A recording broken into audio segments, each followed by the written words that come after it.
It is time for Around the 412 with Smitty and Tyler.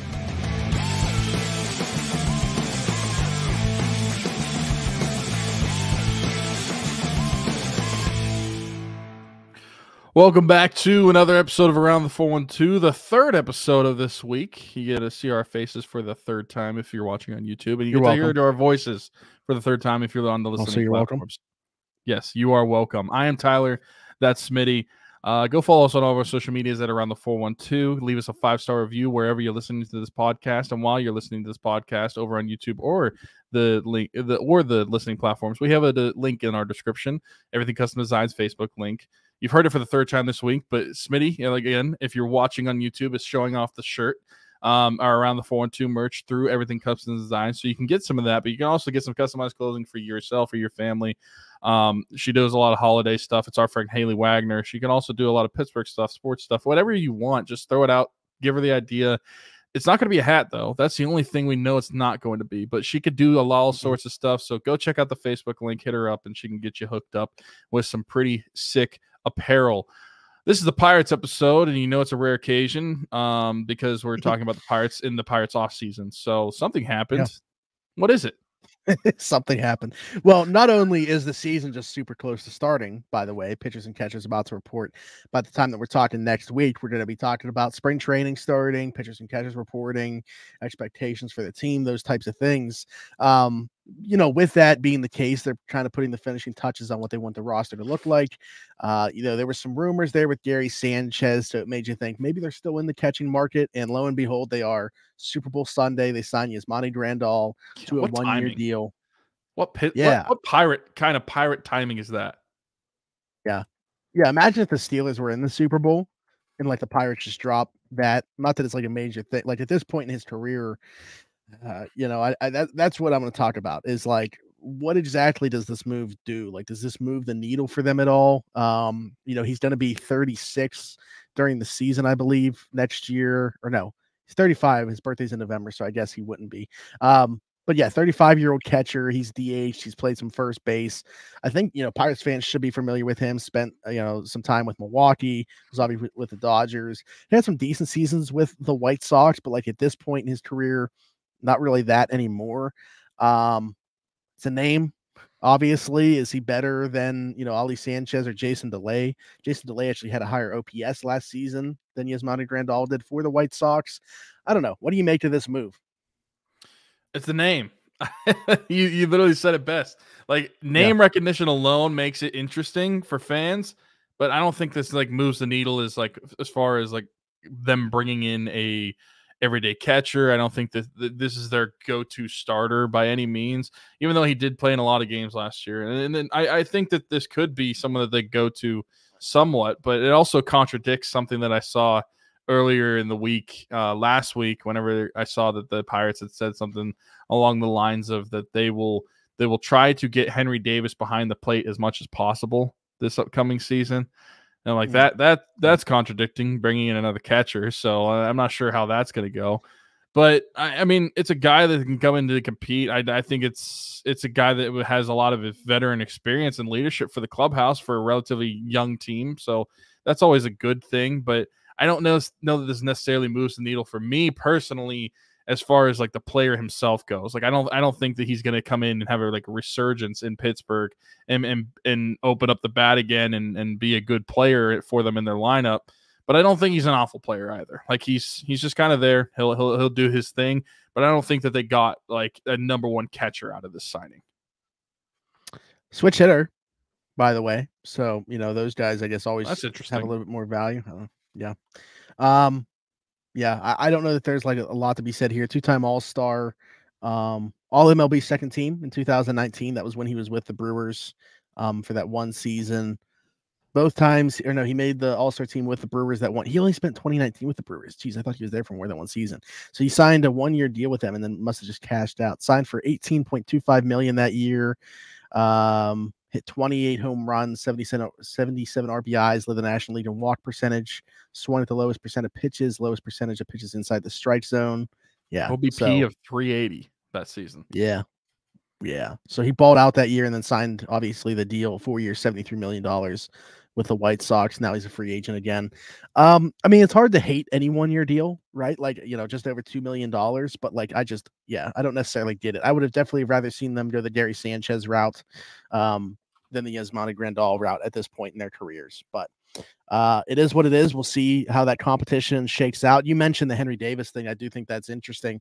So is it like a 3-headed competition between him, DeLay, and Sanchez to be with Henry Davis, or do 2 of these 3 guys make the club and we see primarily Henry Davis as a DH or outfielder or whatever? And that's what I'm saying. Like I was skeptical of them actually making Henry Davis a starter anyway. And so whenever I saw that they were going to try to put him behind the plate as possible, I'm like, I don't know if they're just saving face or if this is like a legitimate thing that they're going to try to start him as much as possible at catcher. Because I had been under the assumption, and tell me if I'm wrong, but like I just felt like they were trying to move him away from the position completely and just make him a fielding player. Like I didn't feel like they wanted him to be a catcher anymore. That very well could be the case. I mean, how different is the conversation? Like, if Endy Rodriguez is still here, or like not still here because he's here, but like he's not playing this upcoming season. Hey, I didn't mean that. It got dark real quick. Jeez. No, if Endy Rodriguez were playing games in 2024 for the Pirates, are we having a conversation about Henry playing catcher at all? No. But we did. I mean, and that's my point. That's the thing for the organization's thought process with this. Yeah, and that's where I was at, because obviously Endy gets hurt, but regardless of Endy getting hurt, I still thought that they would have Henry Davis as an outfielder predominantly, and then you figure it out at catcher. So if he's going to be your number 1 catcher, then I guess you would have a competition between Grandal and DeLay, but I have a hard time believing that going into the season, Henry Davis is going to be the predominant catcher for the entire season. Yeah, I'm with you. I don't know. I'm as curious as I am about the catcher thing, I'm even more curious about the pitching. Because I don't like, do we think that this rotation is a finished product, or like, the last couple days here before they got to have their 40-man roster set and everything like that, are they going to add to it? Where are you at with that? I still think that they need to bring in a rotation arm. 100%. I think that the rotation is the clear cut.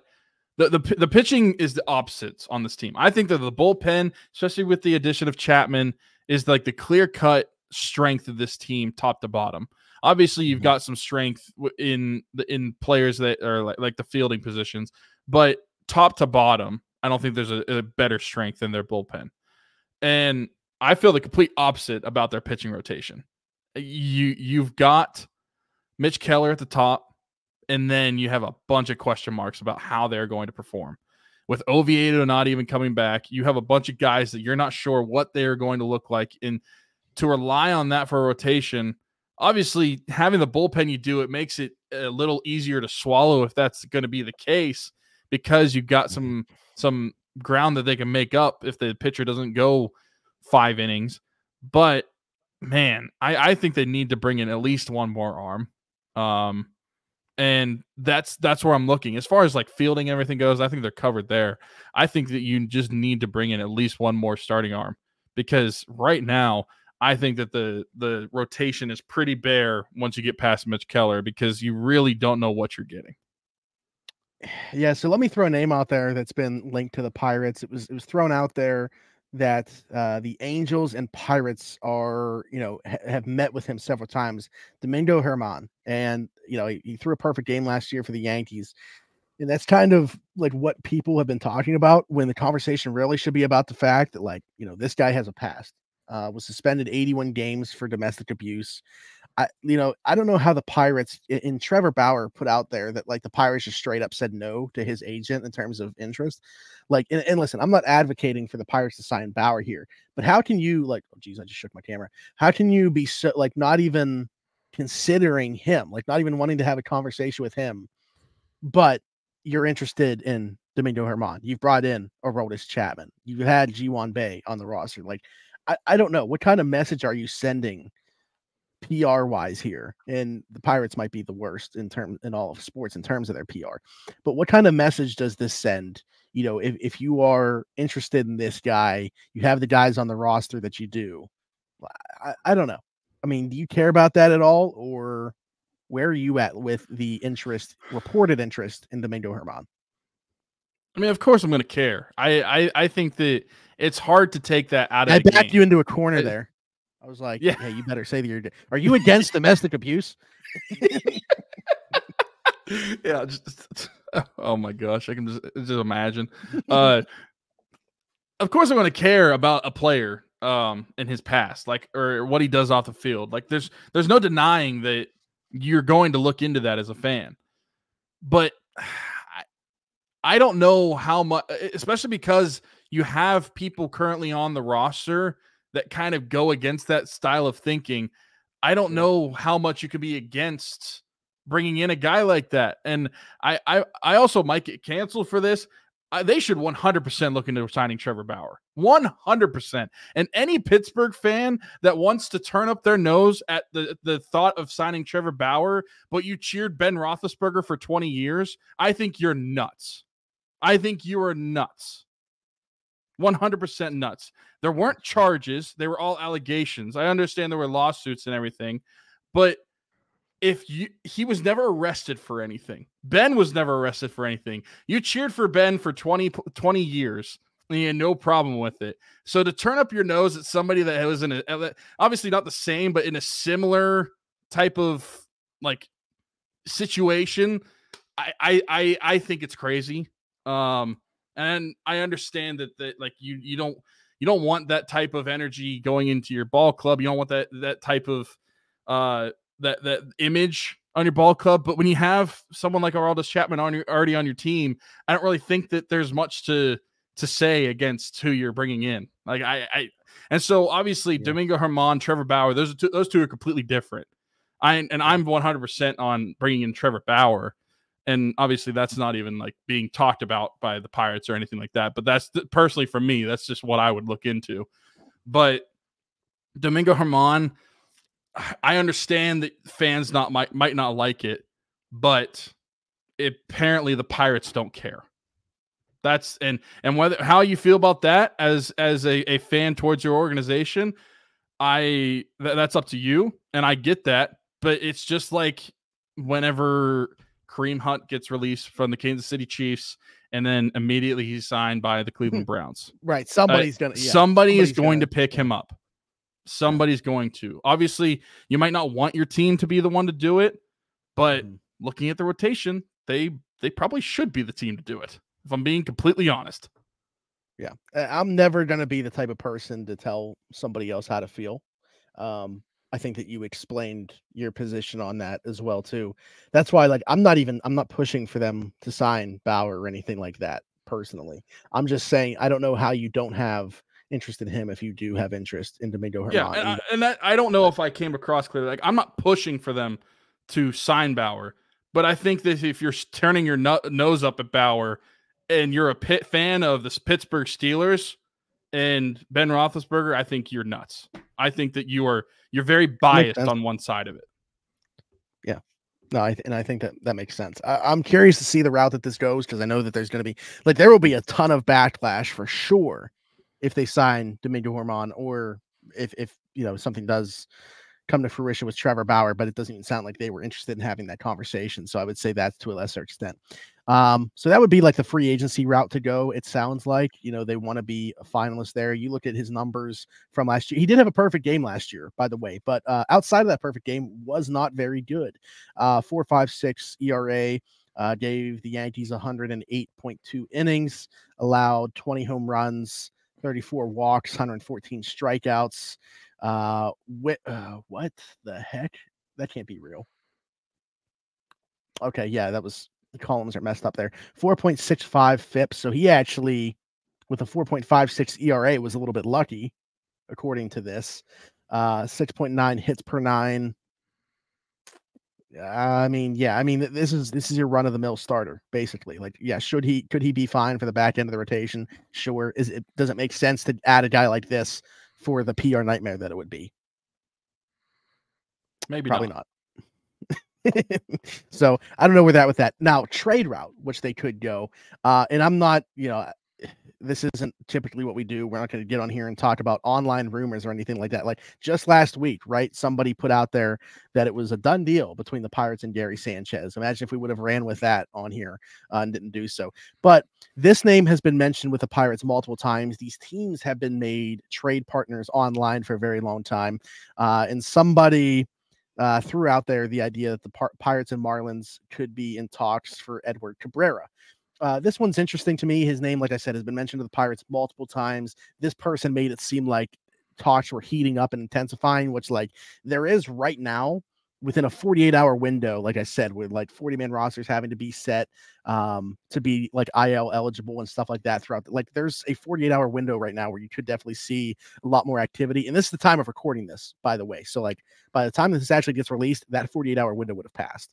So Edward Cabrera, I think very interesting. I don't think that he's you're trading for what you hope that he is.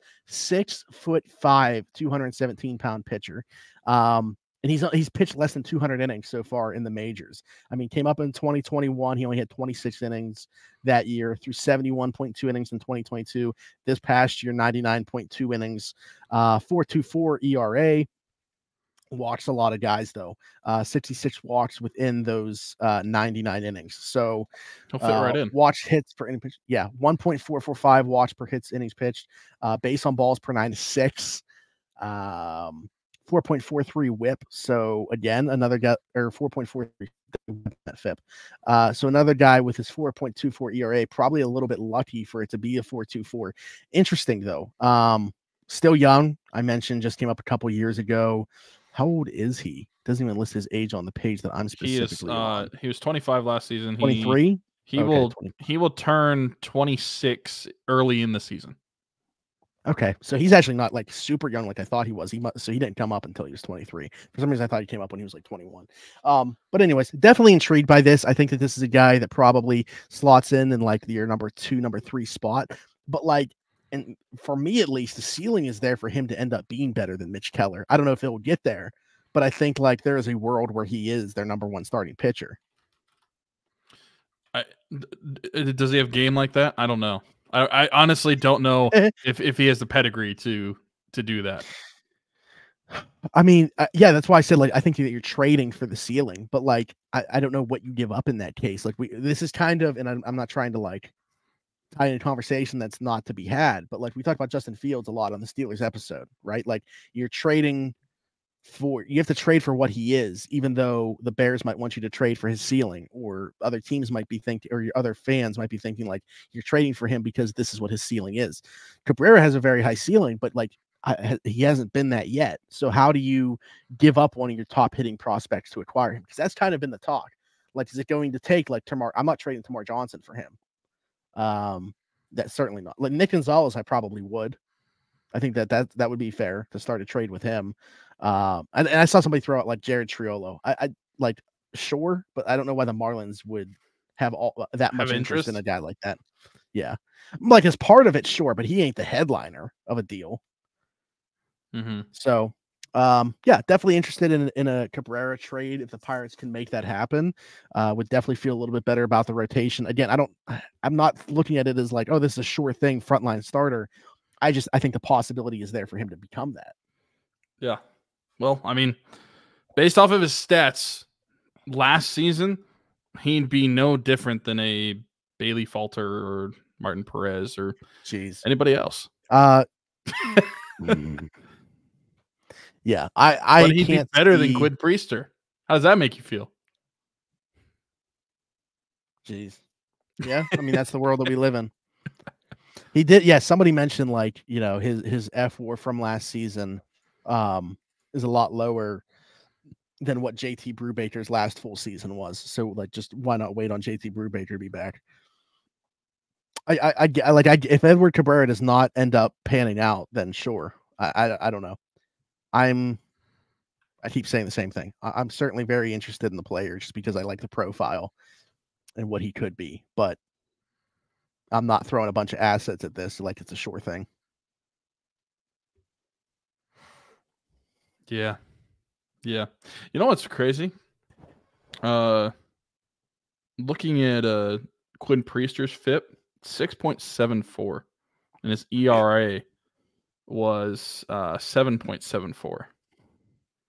Oh, geez. He was a little unlucky, huh? So he was should have been unlucky. under 7. So really, what we're saying is like he's not that bad. No, he's definitely bad. He was just. He wasn't as bad as he could have been. Yeah, there you go. Or no, he was No, worse than he should have been. He was worse than he should have been. Yes. Yeah. All right. Anything else Pirates related? No. It'll be an interesting time of year to only have Pirates and Penguins. No football. I mean, obviously we'll have football content, but like no actual games to talk about for the next 7 months. Yeah. Get excited for the combine will be coming around. The NFL draft will be coming around. And then, before we know it, we blink and the season's here. The way the offseason goes. Well, free agency, obviously, before the draft. So, but this is the Pirates show. So don't get us wrong. We're excited for baseball, even if we don't act like it. Listen, not that I'm like sitting here trying to talk myself into the Pirates being contenders, but like before every season starts, I get super excited for baseball season to start. For at least the first. And then it starts, and you're like, "Yeah, I'm good." I mean, listen. No matter where they are in the standings, I love going to games. I haven't gone to as many games since you moved away because like you and I would go more often than like I would go with anybody else. But yeah. I would be willing to go to PNC Park pretty much anytime. Yeah, same. It's kind of like when we were a kid. We didn't realize how bad they were. Yeah, my dad. Now we just realize it, but we don't care. I think I've said this on here before, but my dad's company, the company I work for now, but I obviously didn't at the time. Growing up, had season tickets for like the longest time, like my entire childhood growing up. They got rid of them after 2010, I think.